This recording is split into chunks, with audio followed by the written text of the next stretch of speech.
Okay. Yeah. Trauma in Jesus' life.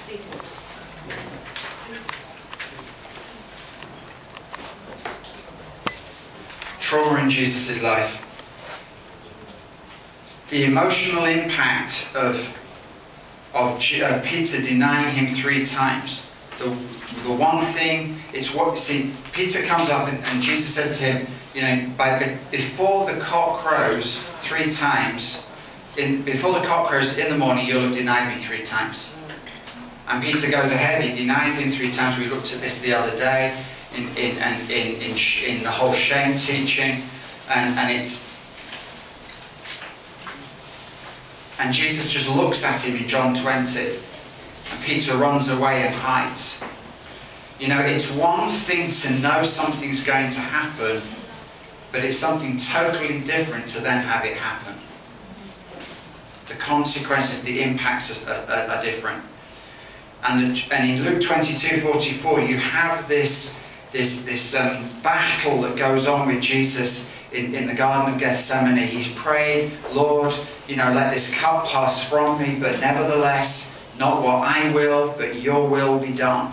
He surrendered himself and given up his own free will to that of the Father. And it says in Luke 22:44, and being in anguish, he prayed more earnestly, and his blood was like sweat drops of blood falling to the ground. There is a medical condition that I once had written down, but isn't in my notes at the moment. There's a medical condition where you can literally sweat drops of blood.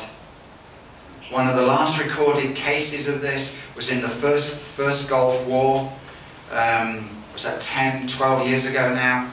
When a US Navy guy walked onto the flight deck of an aircraft carrier as an F-18 Hornet took off with full afterburners on, and he didn't have his earplugs or his earmuffs on. And he literally sweat blood. Last I heard, he was in a mental home, his whole mind's gone, complete vegetable. But literally, that was how dramatic it was for Jesus.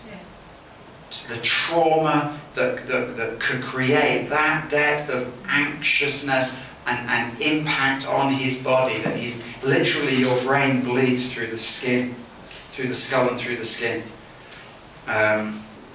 So that's one. In John 19:34, at the time of the crucifixion, remember he says, it is finished. He gives up his spirit, and they're planning on breaking the legs, because with the legs as they were, they could lift themselves on their legs. It would release the diaphragm, and then those being crucified could breathe. And then when they got tired, they'd slump, but they couldn't breathe. So they broke their legs in order that they'd suffocate, or their lungs would fill with water. That was just all part of the torture. But when they come to Jesus, they saw he was already dead, and he puts the spear into his side, and it said blood and water poured out. There is a condition, medical condition, where a broken heart, literally broken heart, into pieces, will release blood and water. And it's just, and that's how, but can you imagine the trauma that's needed to literally break a heart? The same, and that's after all the torture, which was after all the sweat drops of blood. Now Mel Gibson did a really good job, but I mean, the whole angst and trauma that he went through. And so Isaiah says he's a man acquainted with grief and familiar with suffering. And that's part of it. What was interesting in Melbourne, I don't know whether it's going to be here or not until we start praying for people, but in Melbourne, as we were praying for people one-on-one, we kept coming up against a spirit of grief. Now, it's not part of the teaching, but I'll just throw that out for you at the moment. It's never happened since then, but every person I broke a spirit of grief off fell forwards, not backwards. Slain in the spirit. I have no clue what that's about. It only happened in Melbourne, Australia. It hasn't. We've broken grief off other people, and they've swayed, but they've always been slain in the spirit backwards. You want to try catching a girl falling forwards. It's not easy to put your hands anywhere. You know, please go backwards today if you have to go back at all. Because it's like, I literally caught one by the end of my fingertips just on her shoulders, enough to break her fall. But you don't want anybody then having to pray for nose surgery or whatever because they've gone out. I mean, fortunately, we ended up with catchers at the front as well. But I had to have girl catchers at the front. Because it was just, but there you go. That's just the fun of ministry. Okay, the spirit realm. This was the insight we started with, okay, just through ministry. From what we've seen ministering to people and from Holy Spirit revelation, there's a pattern at work within the spirit realm. Wrestling against flesh, principalities and powers, okay. So far, this is how we've seen it working. Shock that opens a door, the attack. I'm going to use my terminology. If you've got better ones, that's fine. It's literally like something gets punched into our spirit or soul through the trauma. I've talked about us normally going around protecting ourselves from Satan attack, but it's literally like a door is kicked open in an attack.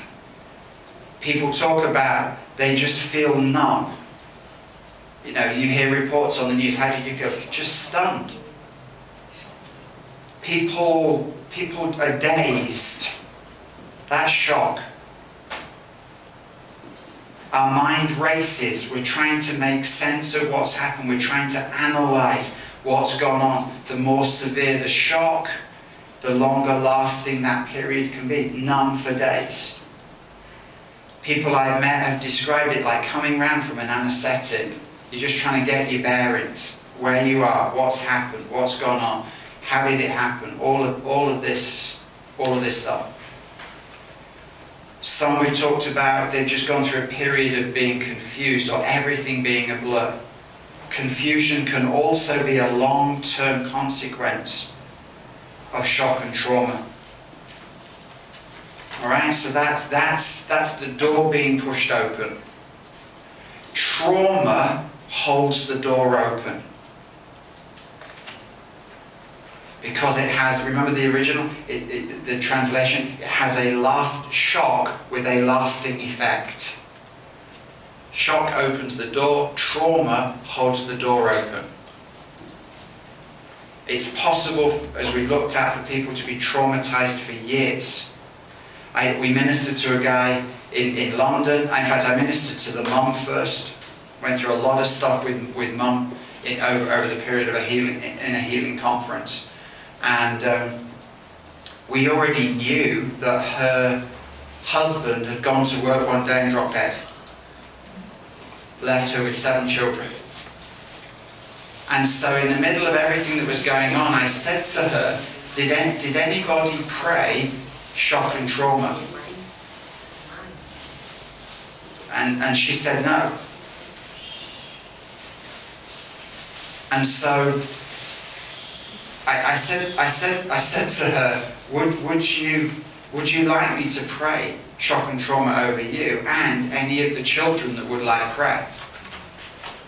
And she said, sure. So over a period of about 3 weeks, we ended up praying for all 7 children. Some of them were in the church, some of them weren't in the church. And on one Sunday, he was 14 now.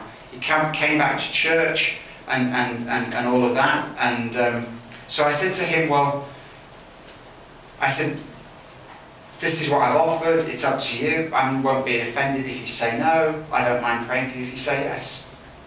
And so he said, yeah, that's cool, you can pray for me.